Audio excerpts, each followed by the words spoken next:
Des scientifiques pensaient avoir déjà résolu le mystère de la façon dont les anciens Égyptiens taillaient le granit, des outils en cuivre, des marteaux de pierre et des dizaines de milliers de travailleurs épuisés. Ils ont donc introduit les données célèbres de la carrière d'Aswan dans l'intelligence artificielle Grok, s'attendant à ce que la machine confirme ce que les manuels avaient toujours affirmé. Elle a refusé. La réponse qu'elle a fournie était tellement en dehors de tout ce que les chercheurs avaient anticipé qu'elle a plongé la salle dans un silence total. Parce que si l'IA a raison, les marques gravées dans cette pierre n'auraient même pas pu être réalisées par les personnes que l'histoire insiste à désigner comme leurs auteurs. Alors qu'a-t-elle vu exactement? Restez avec moi, car une fois que vous l'aurez remarqué, vous ne pourrez plus l'ignorer. La carrière d'Assouan. Sur les rives du Nil, dans le sud de l'Égypte, il existe un endroit qui trouble silencieusement les scientifiques et les historiens depuis des générations. On l'appelle la carrière de granit d'Assouan. À première vue, on n'y voit presque rien de remarquable. D'énormes blocs à moitié façonnés, de la pierre abandonnée, le silence plat du désert qui pèse sur tout, le genre de spectacle qu'un groupe de touristes traverse en 5 minutes. Mais dès que vous vous approchez de la roche, cette impression ordinaire s'évanouit aussitôt. Commençons par la pierre elle-même, car c'est la pierre qui pose tout le problème. Il ne s'agit pas de calcaire tendre ou de grès friable, c'est du granit. Le granit se situe à environ 7 sur l'échelle de dureté de Mohs, ce qui signifie qu'il résiste à la coupe avec une telle obstination que même avec des équipements industriels modernes, le travailler est considéré comme une tâche sérieuse. Les professionnels qui le taillent vous diront qu'il peut sembler plus dur que l'acier ordinaire. Gardez ce fait bien à l'esprit, car tout ce qui suit en dépend entièrement. Regardez maintenant ce qui est réellement gravé dans ce granit. De longues entailles courbes et élancées parcourent la roche avec un espacement presque parfait. On dirait que quelque chose a roulé sur la surface en un mouvement fluide et continu. Par endroits, les marques se fondent les unes dans les autres comme des ondulations se propageant sur une eau calme. Aucune cassure abrupte, aucun désordre épars, rien du fouillis inégal et hésitant qu'une main humaine fatiguée laisse naturellement derrière elle. Presque tous ceux qui les voient brèches pour la première fois réagissent de la même façon. Ils se penchent, se taisent et posent à voix haute la même question. Est-ce que tout cela remonte vraiment à des milliers d'années? Parce qu'au premier regard, ces marques ressemblent exactement au résultat d'une machine moderne. Et c'est précisément là, dans cette intuition, que quelque chose ne cadre pas, que ce mystère commence à se fissurer. L'ancienne théorie. Pendant très longtemps, les livres d'histoire ont proposé une réponse stable et rassurante. Les anciens Égyptiens, affirment-ils, n'ont utilisé aucune technologie mystérieuse sur cette pierre. Ils employaient de la dolérite, une roche d'une dureté redoutable, parfois appelée diorite, façonnée en lourdes boules et en marteaux. Les ouvriers frappaient le granit encore et encore, heure après heure, jusqu'à ce qu'il finisse par céder sa forme. C'est encore cette version qui est enseignée dans la plupart des classes aujourd'hui. L'ampleur du projet est véritablement stupéfiante. La pyramide de Khéops s'élève à une hauteur comparable à un immeuble d'une 50aine d'étages. Les historiens estiment que des dizaines de milliers de travailleurs ont fréquenté ces carrières, avec des chiffres qui gravitent souvent autour de 20 000 ouvriers, dont environ 15 000 se relayant en équipes chevauchantes. Ainsi, le travail ne s'arrêtait jamais. La peine était décrite comme impitoyable. Des hommes frappant la pierre pendant quelque chose comme 12 heures d'affilée, jour après jour, pendant des mois et parfois des années, avant qu'un seul grand bloc ne se détache enfin de la roche-mère. Sur le papier, la théorie tient la route. Mettez suffisamment de personnes sur une tâche impossible, donnez-leur suffisamment de temps, et même l'impossible commence à paraître accessible. C'est un argument valable qui mérite d'être respecté. Le problème n'est apparu que lorsqu'une poignée de chercheurs a cessé de débattre de la théorie et a décidé de la mettre concrètement à l'épreuve. Ils ont fabriqué des répliques des outils de percussion décrits dans les manuels. Ils ont fait appel à des artisans compétents et robustes qui ont frappé de grands blocs de granit des milliers de fois, exactement de la manière décrite par la version officielle. Tout le monde s'attendait à ce que le granit prenne progressivement cet aspect ancien caractéristique. Ce ne fut pas le cas.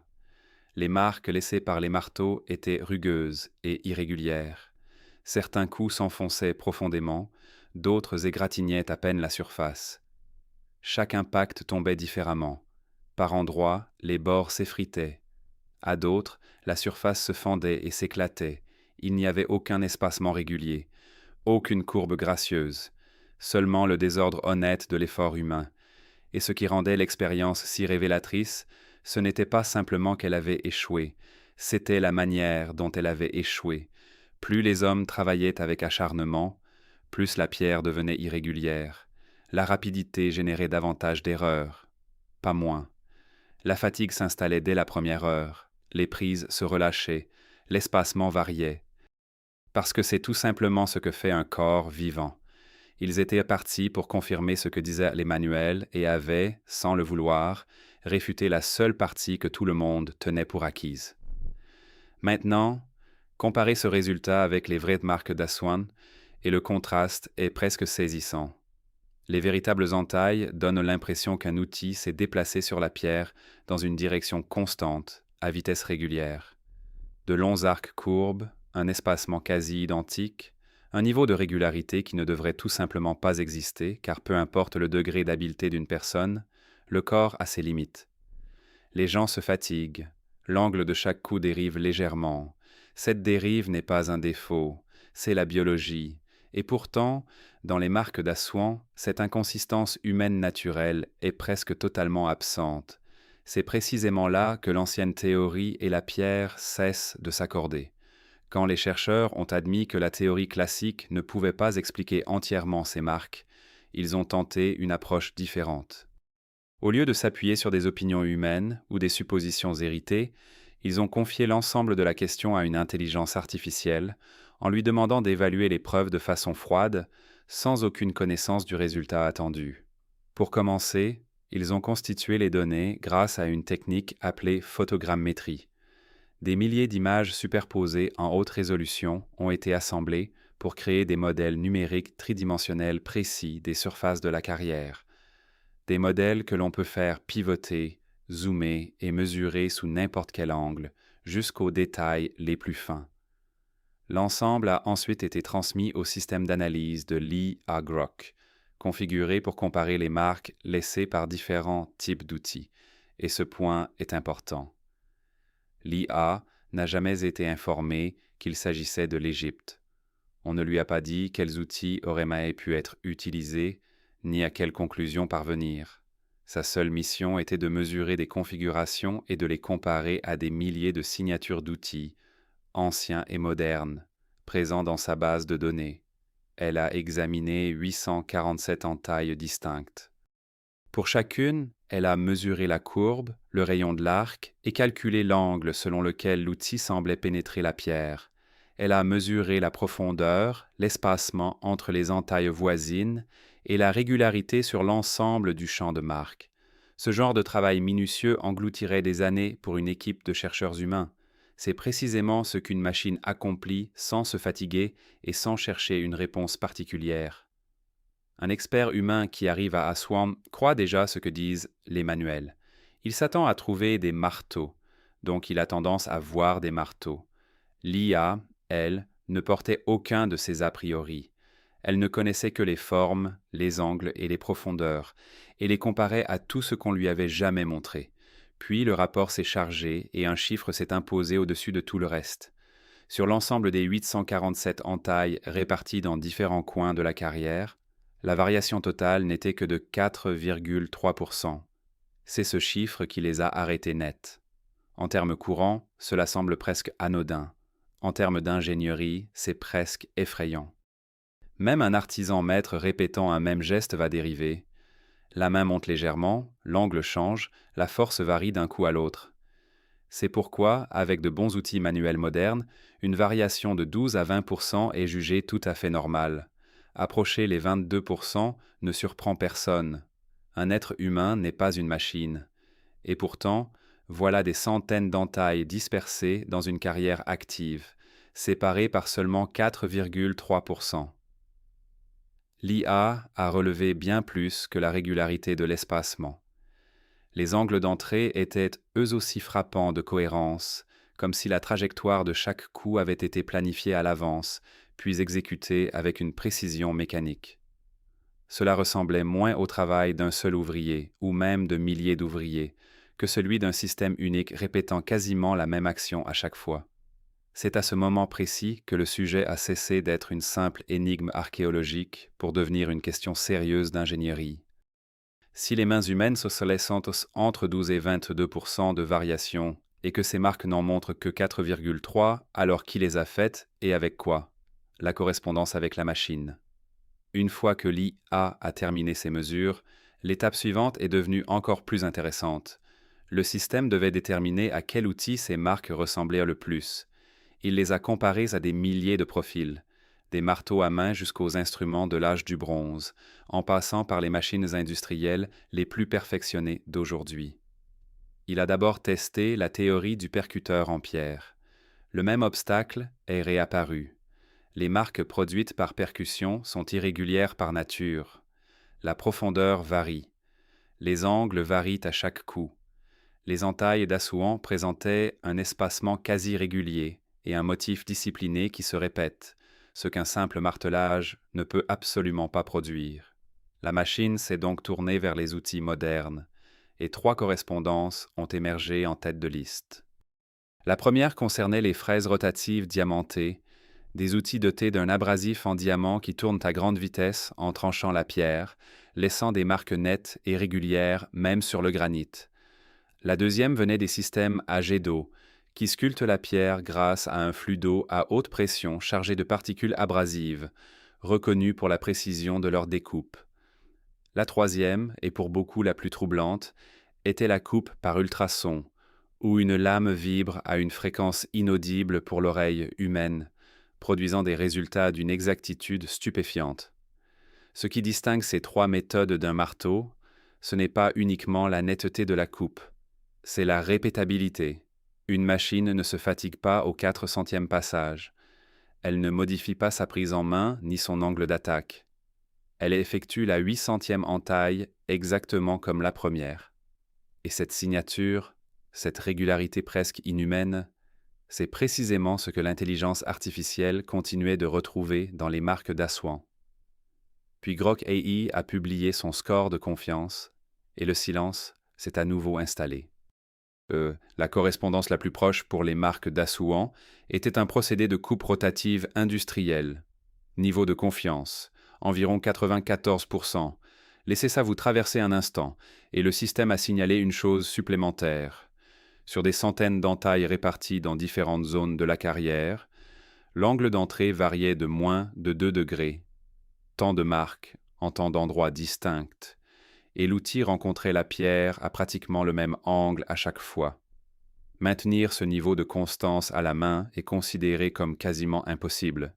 C'est là que le sol s'est dérobé sous les pieds des scientifiques, parce que les machines qui correspondent le mieux à ces marques, les systèmes rotatifs diamantés, les jets d'eau haute pression, les coupeuses à ultrasons, sont toutes des produits de l'ère industrielle moderne.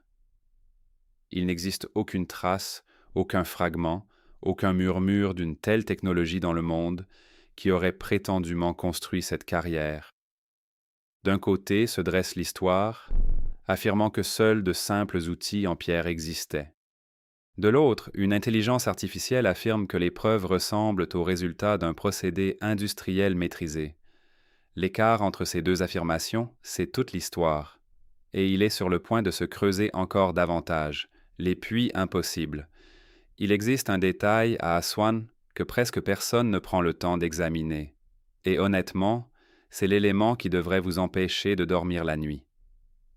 Dispersés sur le site, on trouve des puits profonds et étroits qui s'enfoncent verticalement sur environ 9 à 15 mètres, souvent larges de seulement 1 mètre à 1,20 mètre en surface. Vus de dessus, ils ressemblent à de simples trous. Mais dès que l'on examine les parois intérieures, le tableau change du tout au tout. Sur ces parois se trouvent les mêmes entailles courbes, uniformes et en spirale que celles observées dans la carrière à ciel ouvert. Même profondeur, même motif, même forme. Et c'est précisément cela qui préoccupe ceux qui les étudient. Réfléchissez-y.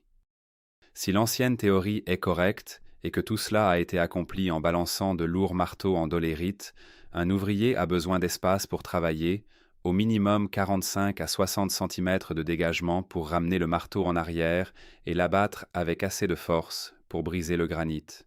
Supprimez cet arc et vous supprimez la vitesse.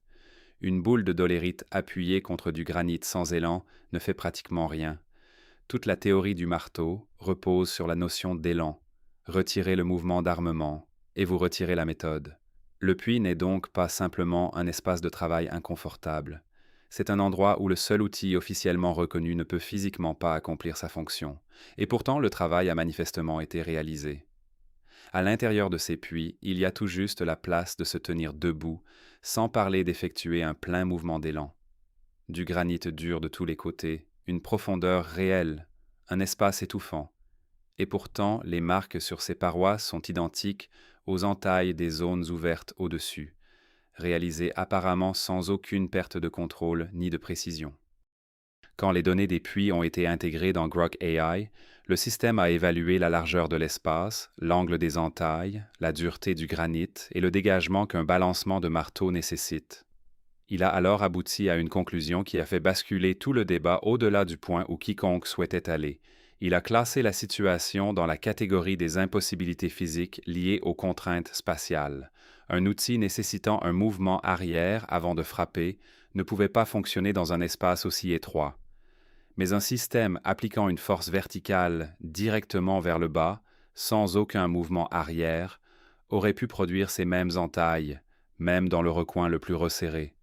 Et cela efface discrètement la seule méthode que les manuels affirment avoir été utilisée. Sous le microscope, tout ce qui avait été examiné jusqu'alors concernait la surface de la pierre.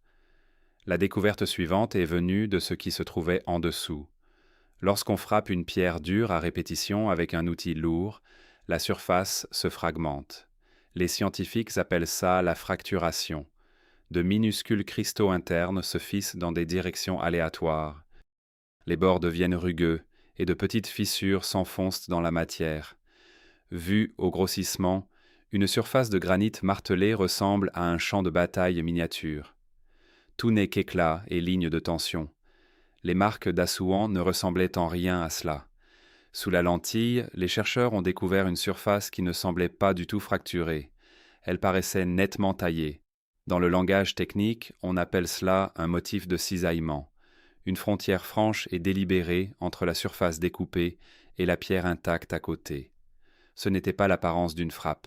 On aurait dit que quelque chose avait patiemment séparé la matière le long d'une ligne choisie, et sous la coupe, presque aucun dommage ne s'étendait dans la pierre en profondeur. Si des marteaux avaient produit cela, des fissures auraient dû se prolonger vers le bas. Rien de tel n'était présent.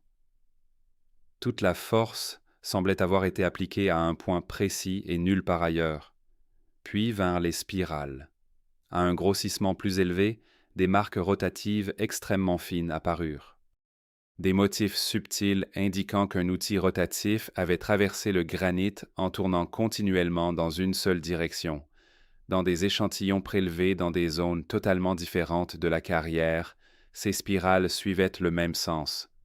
Ensuite, les chercheurs trouvèrent des signes d'altération thermique. De minuscules zones sur les surfaces coupées, présentant une haute température concentrée.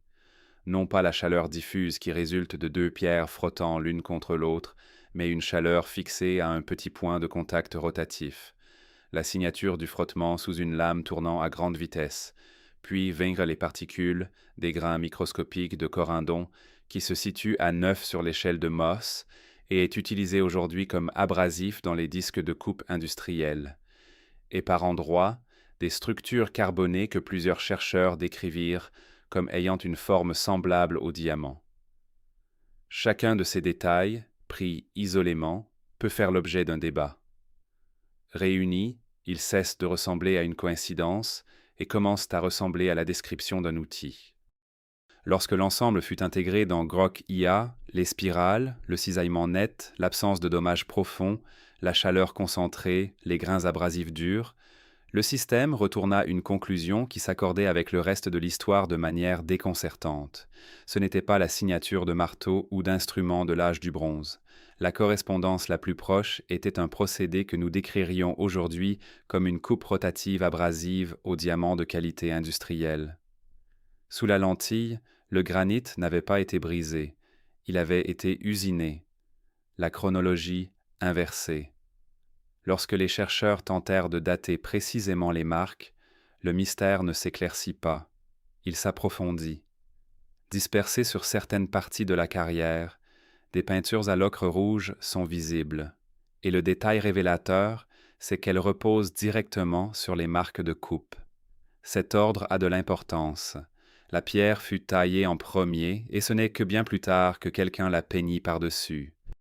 Lorsque ces peintures furent datées, certains chercheurs suggérèrent qu'elles pourraient être vieilles de près de 2000 ans de plus que la civilisation égyptienne des premières dynasties.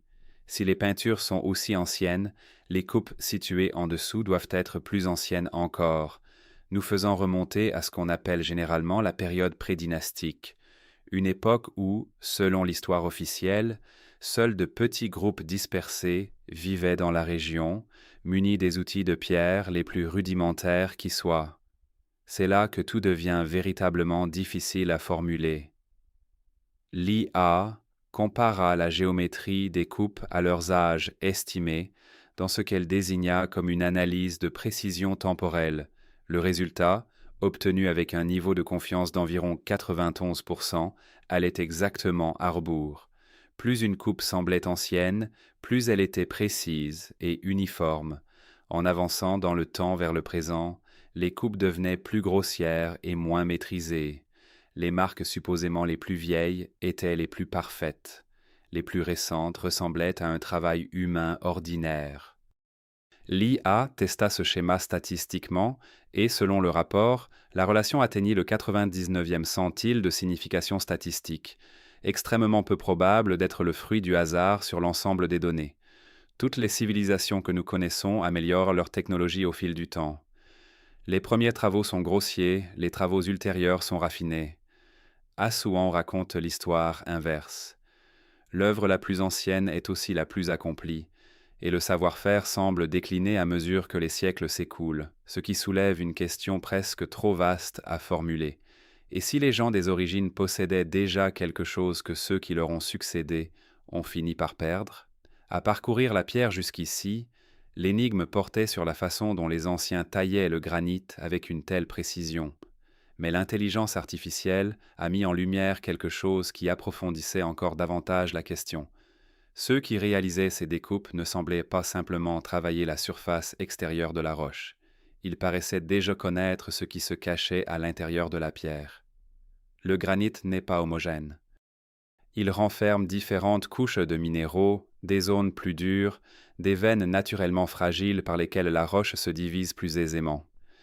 Les ingénieurs désignent ces éléments sous les noms de joints de grains et de zones de faiblesse interne. Dans les carrières modernes, les équipes utilisent la sonographie, des relevés géologiques et des modélisations informatiques pour localiser ces caractéristiques, puis planifier leur tracé de coupe en suivant les lignes de moindre résistance.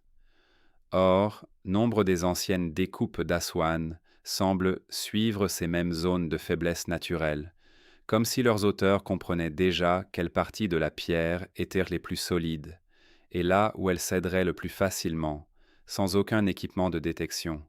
Couper le granit avec le bon outil représente un problème. Savoir précisément où couper avant même de commencer en est un tout autre. La surface extérieure d'un bloc de granit ne vous révèle presque rien sur les veines et les joints de grains enfouis à une trentaine de centimètres de profondeur. Pour percevoir cela, nous avons besoin d'instruments à pénétration de sol.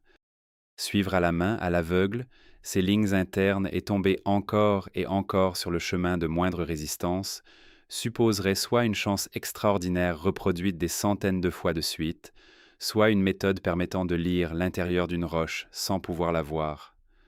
Lorsque Lia Grock a comparé la cartographie minérale de surface avec les tracés de coupe, elle a découvert une relation réelle, concluant avec une confiance d'environ 88% que ces tracés semblaient en choisis en fonction de la structure interne de la pierre.